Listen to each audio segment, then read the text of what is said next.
Hello friends, চলে এসেছি আরও একটি নতুন রেসিপি নিয়ে। বানাবো পনির পোলাও। এখানে বাসমতি রাইস আমি কিছুটা ভিজিয়ে নিয়েছিলাম, তারপর ভাতটা বানিয়ে নিচ্ছি। আর এখানে কিছু ভেজিটেবল কাট করে রেখেছি, গাজর, ফুলকপি আর আলু। এই দেখো ভাতটা হয়ে গেছে। আর এখানে আমি ওই 200 গ্রাম মতন পনির কিউব করে কেটে রেখেছি।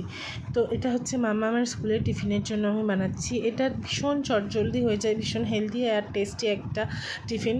বাচ্চারা পুরো টিফিন বক্স খালি করে খেয়ে ফেলবে যদি তোমরা এইভাবে বানিয়ে নাও। তো এখানে ওই কাট করা পনিরটাকে প্রথমে হালকা করে ভেজে নেব। এখানে বেশি 200 গ্রাম মতন পনির নিয়েছি। প্রথমেই বললাম বেশি লাল করে ভাজবো না, তাহলে পনিরটা ভীষণ শক্ত হয়ে যাবে, হার্ড হয়ে যাবে। তো পনিরটা ওইভাবে হালকা করে জাস্ট নাড়াচাড়া করেই তুলে নিলাম। আর তারপর দিয়ে দিলাম কাজু আর কিশমিশ। কাজু কিশমিশটাকে ভালো করে ভেজে নিলাম। তারপর দিয়ে দিলাম কড়াইতে সামান্য একটু ঘি। এবার ভেজে রাখা এই ঘিটা দেওয়ার পরে দিয়ে দিলাম গোটা গরম মশলা। তারপর কেটে রাখা সবজিগুলো দিয়ে ভালো করে গ্যাসটা কমিয়ে ভেজে নেব সবজিগুলো সিদ্ধ হওয়া পর্যন্ত। আমি এখানে কোনো রকম হলুদ ইউজ করব না, সামান্য একটু লবণ দিয়ে সবজিগুলো সিদ্ধ হওয়া পর্যন্ত ভালো করে ভেজে নিতে হবে। সবজিগুলো সেদ্ধ হয়ে গেছে, ভালো করে ভাজা হয়ে গেছে। এরপর আগের থেকে ভেজে রাখা পনির, কাজু কিশমিশটা এর সাথে অ্যাড করে নেব। নিয়ে সেটাও একটু ভালো করে নাড়াচাড়া করে নেব।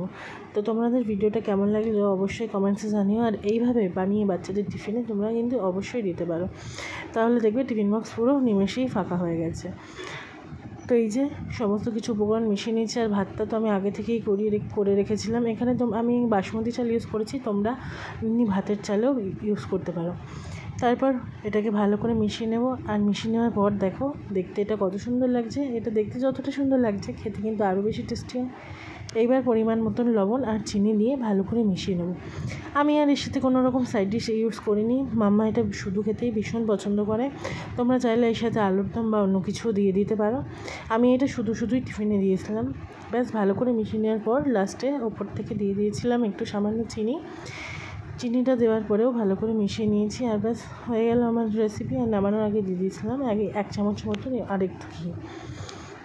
তারপর এটাকে ওই 10 মিনিট মতন ঢাকা রেখে গরম গরম টিফিন বক্সে সার্ভ করে নিলাম। কেমন লাগলো রেসিপিটা কমেন্টসে জানাতে ভুলো না। ভালো লাগলে অবশ্যই লাইক করো, সাবস্ক্রাইব করো চ্যানেলটিকে, আর আমার পাশে থেকো।